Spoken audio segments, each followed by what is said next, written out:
pour améliorer l'inclusion et dépasser les contraintes de la Covid.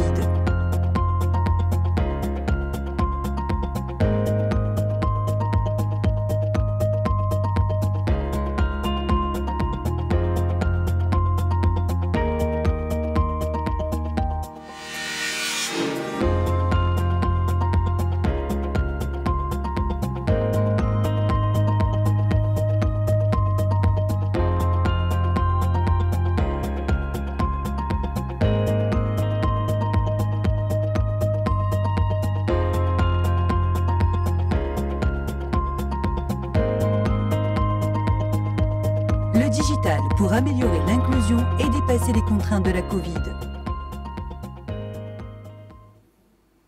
Messieurs, bienvenue à nouveau dans notre panel numéro 5, our fifth panel, dedicated to digital qui traitera du digital pour améliorer l'inclusion et dépasser les contraintes de la Covid. Nos intervenants seront Stephen Pinchard, vice-président du conseil de la American Property Casualty Insurance Association, M. Stevens, M. Shimshak, James Kent, PDG de Willis Ray Company, bien à vous, Daniel Polechot, le responsable de la transformation chez Alliance, et également deux autres intervenants de la même compagnie, du même groupe, Société Générale Philippe Sial. De la Marocaine Vie, et Laurent Jourdan, directeur des partenariats du groupe Société Générale. Bienvenue, messieurs. My first question, we have... Ma première question, d'ailleurs, nous avons dans ce panel une trentaine de minutes, ce qui, j'espère, vous donnera chacun 8 minutes par groupe. Alors, ma première question est à l'adresse de M. Shimshak. Et quelles leçons pouvons-nous apprendre de l'accélération rapide de la digitalisation à la lumière de la pandémie? Qu'est-ce que vous pouvez nous en dire? Oui, certes. Merci d'abord beaucoup de m'avoir permis d'être avec vous à cette excellente conférence. C'est un plaisir réel, pas que virtuel, d'être avec vous. Et je voudrais remercier mes collègues et mes amis de la Fédération marocaine des sociétés d'assurance et de réassurance. J'espère que sous peu, nous pourrons être ensemble. C'est une grande question que vous posez. Il y a actuellement aux États-Unis et à travers le monde une discussion longue sur les accommodements réglementaires offerts par les gouvernements et les agences de réglementation et la conversation semble actuellement être axée sur si ces mesures doivent être continuées ou non. Plusieurs de ces mesures dites temporaires ont diligenté la digitalisation à un niveau beaucoup plus élevé qu'auparavant. La Covid-19 a forcé les agents de réglementation et les compagnies d'assurance à changer d'épaule, de sorte que nous puissions agir de manière plus opportune et plus efficace, tout en permettant une meilleure protection à mesure qu'avançait la pandémie des intérêts des assurés. Il y a pas moins de 800 bulletins et d'ordres et de décrets qui ont été émis en si peu de temps. C'est en un si laps court de temps, beaucoup de changements.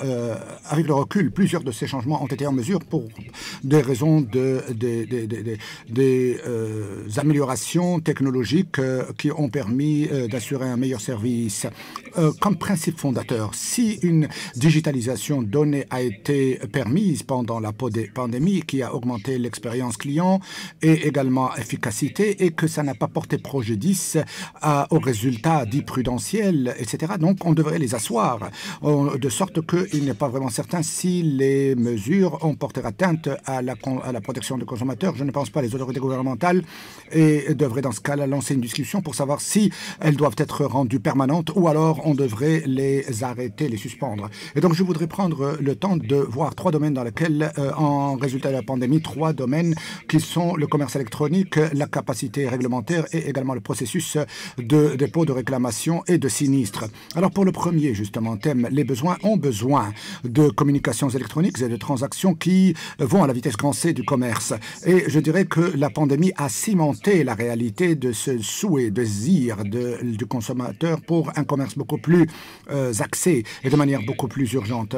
Outre ceci, je voudrais dire qu'il y a également eu des impacts environnementaux positifs qui ont émané des interactions positives, comme les assureurs se dématérialisent, dépapierisent et également réduisent leur empreinte carbone. Et dans le domaine du commerce électronique, nous avons pu voir une augmentation, une accélération de la digitalisation eu égard à la signature électronique et à la prestation électronique et les notarisation, légalisation ou authentification électronique. Voici donc ce que suggèrent ces domaines. Ceci permet justement de rendre ces activités ou ces mesures permanentes. Alors deuxièmement, justement, la digitalisation des processus réglementaires dans notre industrie pendant la pandémie. Plusieurs, pas tous, d'accord, mais plusieurs États américains ont voulu être flexibles eu égard aux questions de dépôt, justement. Et je voudrais donner 5 exemples de cette question-ci que les agences de réglementation devraient pérenniser. D'abord, on peut justement faire en sorte qu'une personne puisse atteindre un webinaire ou participer à une classe à distance. Deuxièmement, la plupart des États ont commencé à adresser par mail plutôt que par mail postal. Troisièmement, également, le fait de lancer un certain nombre d'activités à distance. C'est là un autre domaine important de développement qui est né de l'expérience de la pandémie. Et un autre domaine, c'est les plateformes vidéo ont permis justement la même communication que celle face à face que les examinateurs recherchent, un peu à l'instar de ce que nous avons aujourd'hui. Et également, le dépôt électronique a été permis pour les questionnaires, mais pas aussi courant et autorisé pour les taxes, pour la gouvernance d'entreprise, etc., etc. Nous ne voyons pas pourquoi, justement, dans l'assurance, on ne pourrait pas suivre la même trajectoire. Et justement, les affidavits sont importants pour savoir quelles sont les notarisations, les légalisations, avec une copie dure qui pourrait être adressée par mail, par voie postale.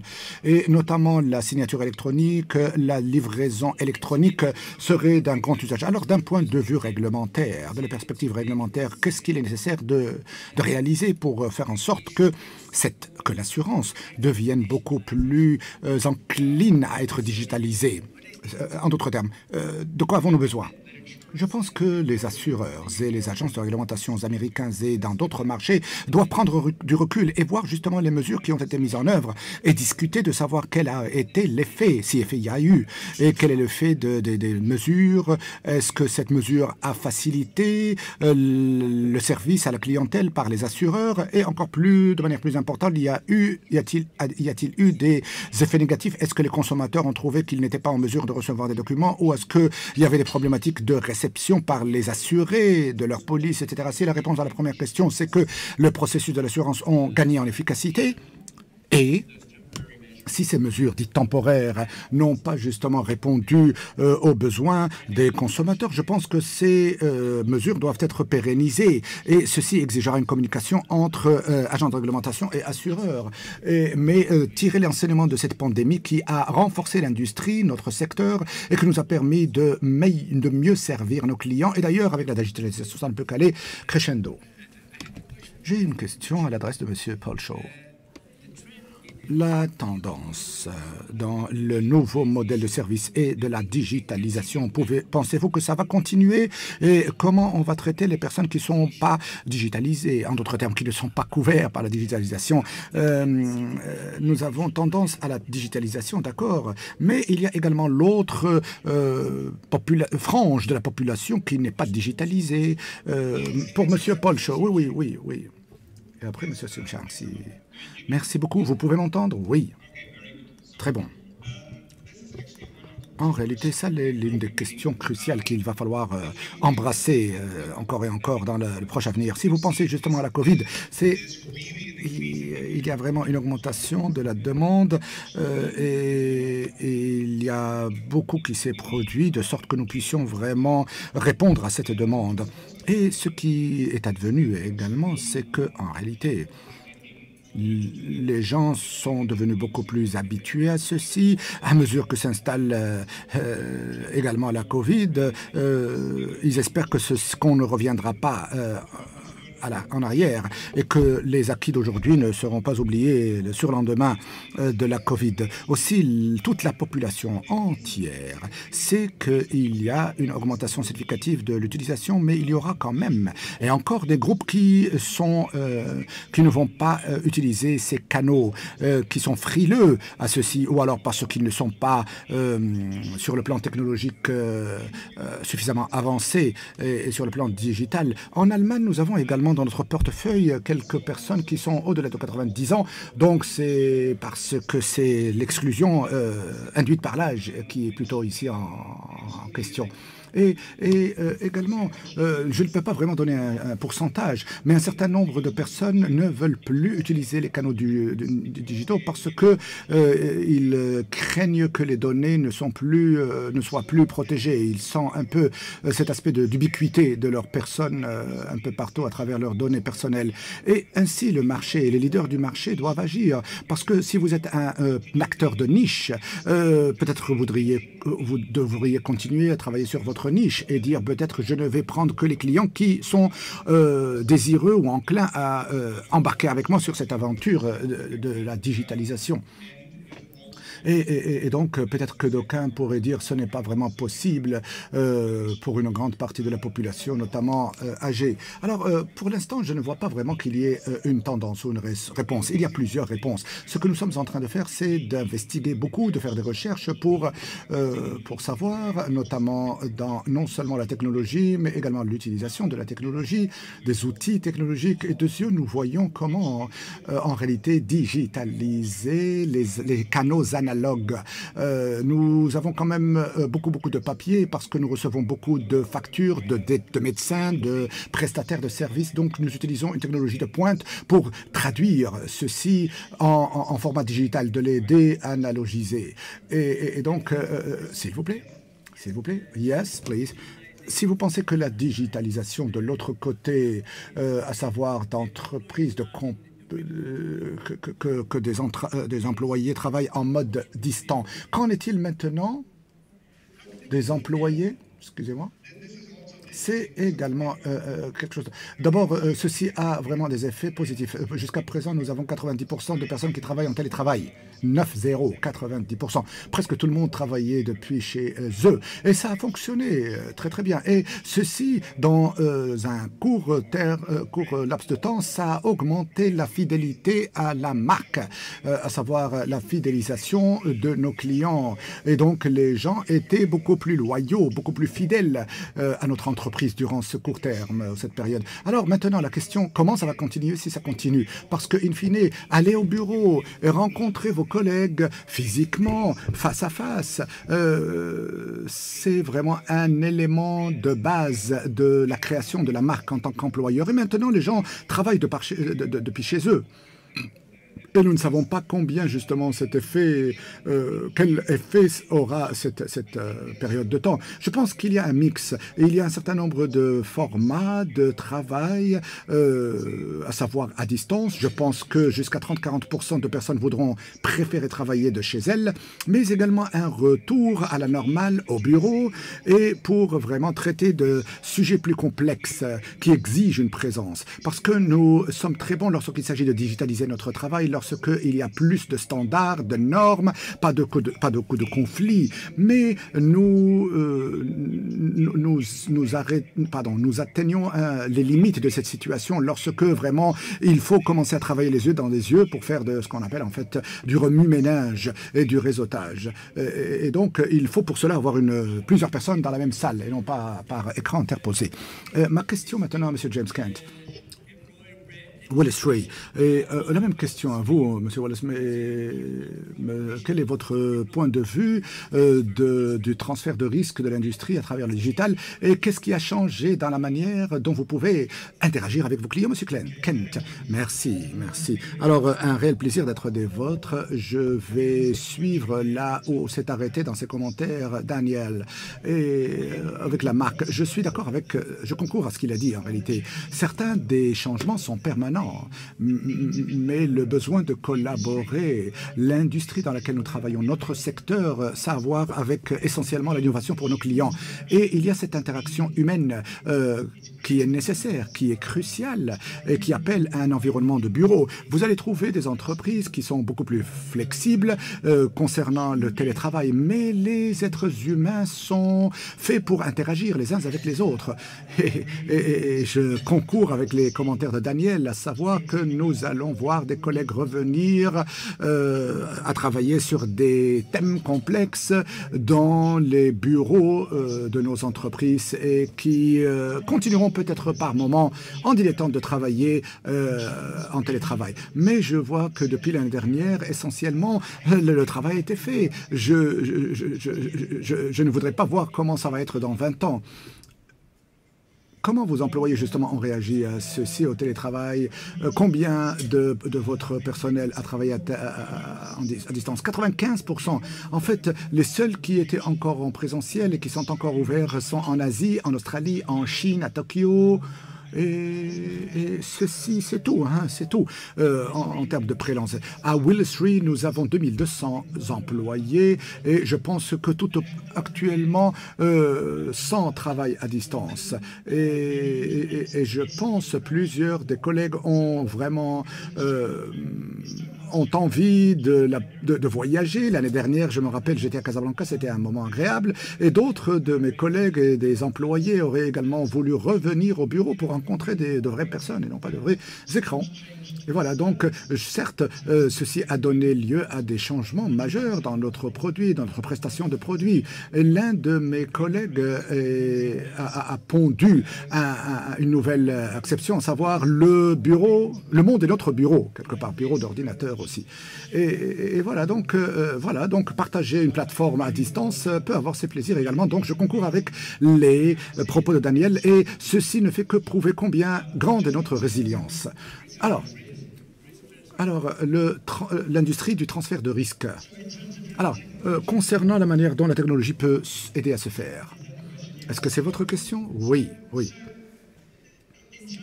En termes de la manière dont la technologie peut jouer un rôle, nous voyons que la technologie est en mesure de distribuer l'assurance un peu partout. Donc, nous sommes en train d'atteindre les non atteignables à date. Et un bon exemple pour illustrer cela est une compagnie avec laquelle nous travaillons justement avec un Design, Build, Operate, concevoir, bâtir et opérer le BOT ou le BOOT dans un marché émergent et ils le font justement en partenariat avec des banques, avec des télécoms, avec les institutions financières internationales et en permettant une couverture assurance à travers le téléphone mobile. Quelques 80% de la population à travers le monde a un téléphone mobile. Donc, la distribution, le canal de distribution est tout assuré et qui est un point d'ailleurs et pour renforcer l'expérience client qui, de manière plus simple dite, change la manière dont une entreprise négocie avec ses clients. Et bien sûr, en ayant une expérience homogène chaque fois qu'ils sont quelque part et à tout moment dont ils ont besoin de nos activités. Donc là, vraiment, c'est un...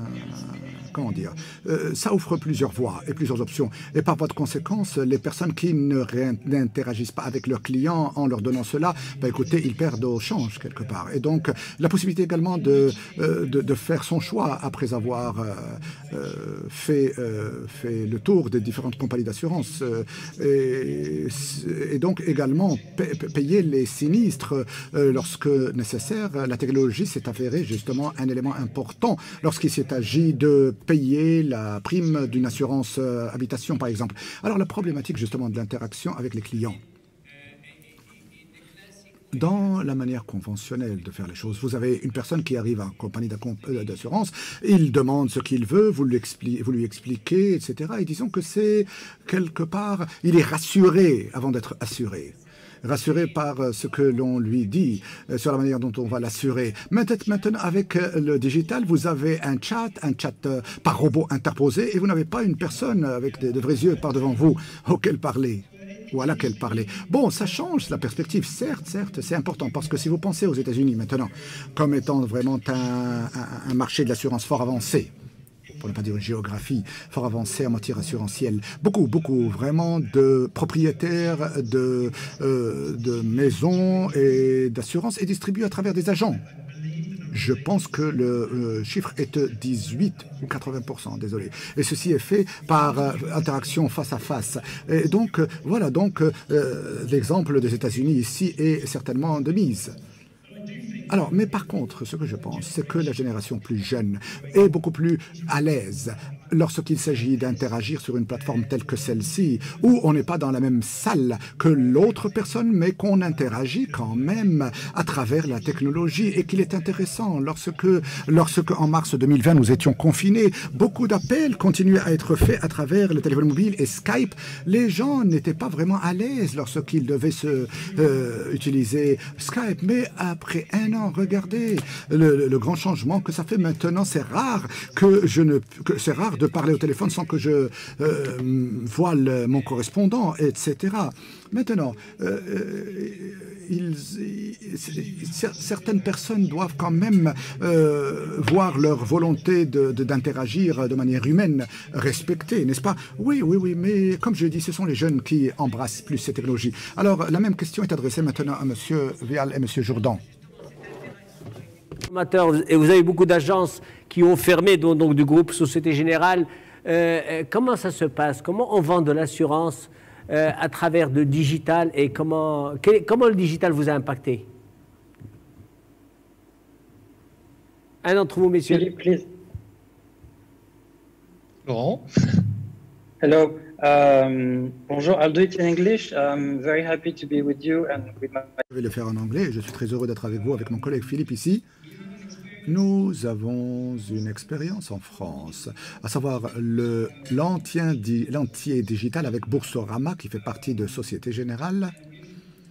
Et nous avons, grâce à cette expérience, réalisé que les clients, quand bien même ils sont à l'aise avec la banque en ligne, ne veulent pas vraiment interagir, mais ils, justement, ont demandé des services sur Internet. Et donc, je dirais que entièrement digital en ligne, pas d'interaction, seulement 10%. Et sur le téléphone, ça va à 30-40%. Et puis, vous augmentez, n'est-ce pas?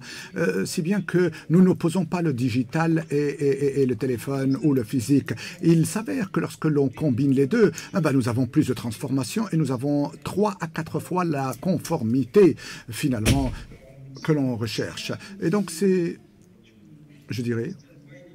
C'est un peu difficile de comprendre pourquoi il se comporte de la sorte, mais c'est ce que nous avons pu diagnostiquer en France. Philippe, pourrais-tu peut-être ajouter à ce que j'ai dit? Oui, au Maroc. Au Maroc, les applications sur smartphone, bien sûr, notamment avec les accessoires de téléphonie, semblent être la meilleure manière de permettre à ce mix d'atteindre une plus grande frange de la population sans discrimination, parce qu'il y a également l'inclusion dont on parle ici, et tout particulièrement pour les personnes qui ne sont pas bancarisées ou qui ne travaillent pas à travers des courtiers. Et donc, les personnes veulent avoir accès à des services personnalisés, sur le téléphone au moins. Pourquoi pas dans l'avenir, à travers leurs applications? YouTube et WhatsApp sont les applications les plus populaires ici au Maroc. Pourquoi? Parce que le taux d'utilisation d'un smartphone donné est très utilisé au Maroc, si bien que les gens se sont habitués, se sont fait la main avec cette application. Est-ce que vous pensez que l'association de l'interaction d'un côté et la digitalisation de l'autre peut être la bonne dose pour commencer à asseoir un peu plus cette tendance digitale? Oui, cela va dépendre également du temps ou du type du moment et du type de transaction. Et vous voyez, il faut être fort modeste ou humble lorsqu'il s'agit de savoir ce que nous avons et ce que nous pouvons utiliser par rapport à ce que les autres ont. Oh, pardon. Comme Steve l'a mentionné un peu avant, il est très important de mesurer et Il faut dire que la crise nous a ouvert la voie, nous a donné une grande occasion de tester le comportement de consommateurs avec les nouvelles mesures prises par l'agence de réglementation qu'elle a rendu possible. Par exemple, la Marocaine Vie. À la Marocaine Vie, nous avons remarqué que nos clients ont réagi différemment à l'ouverture lors de la crise de services courriels d'urgence. Bon, ça va dépendre de clients et de transactions, comme je l'ai dit. Les clients patrimoniaux, par exemple, qui ont justement un compte digital avec un bon niveau de confiance dans nos institutions, celui de la Marocaine Vie, ont utilisé les canaux digitaux à hauteur de 90%. Et durant le confinement, et d'ailleurs après le confinement également, vous voyez donc l'on peut être presque certain et extrapoler que si le régulateur nous donne l'occasion de continuer à travailler selon ce type de transactions en ligne, bien sûr, eh bien, écoutez, nous aurons beaucoup de clients qui seront comblés, pour ainsi dire, de continuer à travailler. S'il vous plaît, monsieur. Oui, je vais vous permettre de continuer, mais selon vous, monsieur, quel est le meilleur moment pour l'interaction humaine, pre-scène ou transformation? Pour le en ligne, probablement la transformation. In fine, oui, pas vraiment la transformation, non, parce qu'il y a des contraintes de la part du régulateur et cela va dépendre des pays également. Donc, il est très clair. Comme vous le savez, et comme ceci a été dit hier, le régulateur a beaucoup de pain sur la planche, comme Sarah Brunelap l'a dit hier pour la Banque mondiale. Le régulateur en matière d'assurance doit vraiment travailler avec la fédération, pour le cas du Maroc, ou l'association des assurances, pour s'assurer qu'elle a la capacité de transaction en ligne, ce qui n'est actuellement pas le cas, du moins au Maroc, selon le texte qui régit. Mais après-vente, il est possible, plus potentiellement possible pour que ça soit fait. Pourquoi? Parce que après que le capital confiance soit installé, nous pouvons développer des transactions en ligne spécifiques pour la post-vente. Donc, la pré-vente est le meilleur moment pour l'interaction humaine, n'est-ce pas? Pour asseoir le capital confiance dont nous parlions. Exactement. Le digital, maintenant, est-ce que c'est un booster? Est-ce que tu as un coup de pouce pour l'inclusion assurantielle? Oui, c'en est un. Mais ce n'est pas suffisant. Essentiellement, ce que nous avons pu voir, c'est qu'avec la crise et la pandémie, les clients se sont mis à la recherche d'assurances basées sur l'usage. Ou assurez-vous selon votre utilisation. Par exemple, vous n'allez plus utiliser votre véhicule parce que vous n'allez plus au travail, donc vous voulez payer une prime en fonction du niveau d'utilisation de votre véhicule. Vous voyez. Donc, vous n'avez qu'à envoyer une photo de votre kilométrage, du nombre de kilomètres, et donc vous payez une moindre prime d'assurance. Et j'appelle ceci, bien sûr, c'est de savoir mettre son argent là où son argent est mieux géré. Voilà, value for money, la valeur pour l'argent. Alors, d'aucuns ont parlé lors des discussions, des tables rondes que nous avons eues, et a dit que les consommateurs, le besoin de l'assurance est là, certes, aujourd'hui, avec la Covid, avec la pandémie. Et aussi a-t-il ajouté que nous avons moins d'assurances complexes, moins de produits complexes pour être inclusifs, des produits lisibles, faciles, que le consommateur, que monsieur et madame assurés, monsieur tout le monde assuré, puisse mieux comprendre, et donc il faut que ça soit personnalisé. Qu'est-ce que ça exige sur ce plan-là? Je voudrais vous entendre les 5, si vous voulez bien réagir. Monsieur Kent.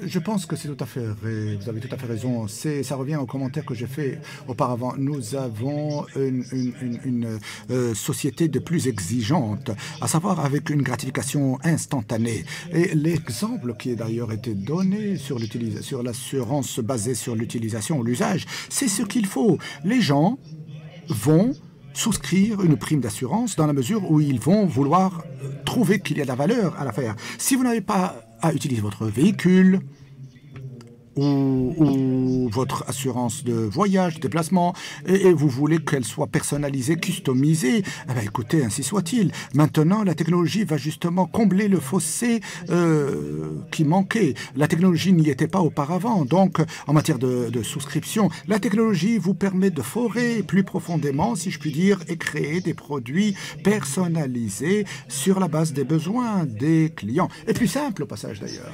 Tout à fait, tout à fait. Oui, parce que moins les transactions d'assurance sont manuelles, moins il y aura de coûts. Vous voyez, donc automatisation, digitalisation veut dire prix moins cher. Chaque fois que vous achetez quelque chose par l'assurance, vous allez par exemple à un magasin, vous achetez quelque chose, un aliment que vous voulez consommer, vous n'allez pas acheter tout ce qu'il y a dans le marché, vous voyez. Et donc la technologie permet justement à l'assurance de suivre la même voie. Monsieur, je suis bloqué. Je suis d'accord avec James. Je pense qu'il a tout à fait raison.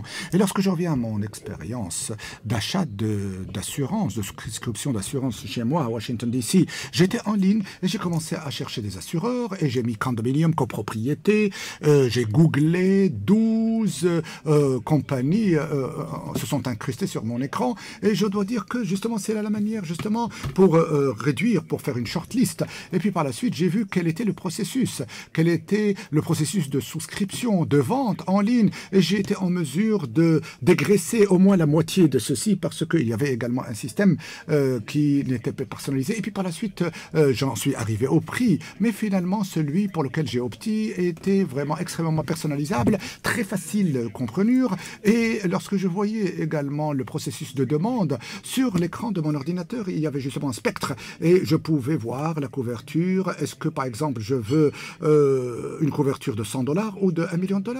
Vous voyez, donc ça permettait, c'était un genre de curseur fort personnalisé, facile à comprendre et qui plus est en prime, la rapidité.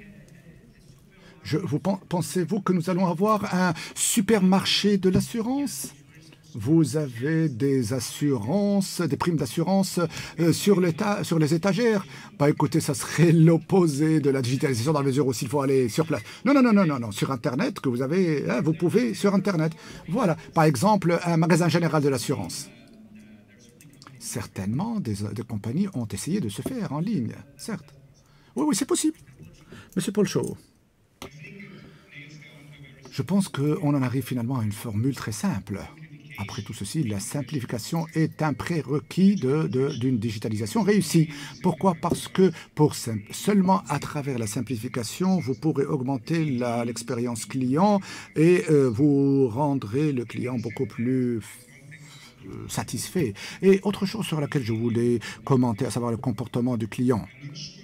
Je ne suis pas certain que la vraie question concernant le processus réside en cela. Mais en fait, les thèmes émotionnels ou les sujets émotionnels, si je vois par exemple les sinistres, si vous avez un sinistre à traiter, vous voulez vraiment le rendre aussi simple que possible, peut-être prendre une photo, l'envoyer et être remboursé. Si vous voyez un accident où, par exemple, il y a eu plus que des dommages physiques, il y a eu plutôt matériels, des dommages corporels, en termes de tierces, en termes de responsabilité civile, etc., il va falloir parler aux gens, hein, vous ne pouvez pas le faire de manière digitale.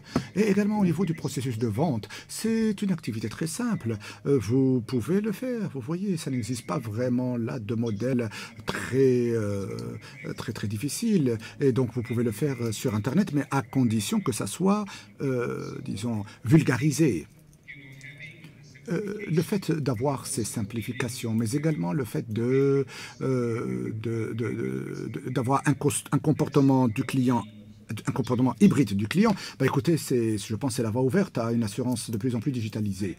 Nous avons par devant nous 5 minutes encore et je voudrais les utiliser à ceci. Je voudrais vous poser la question suivante, qui sort un peu des limites de ce panel, à savoir une question de consommateur. Une personne de l'Histoire a posé la question, existe-t-il un risque qui soit non assurable ?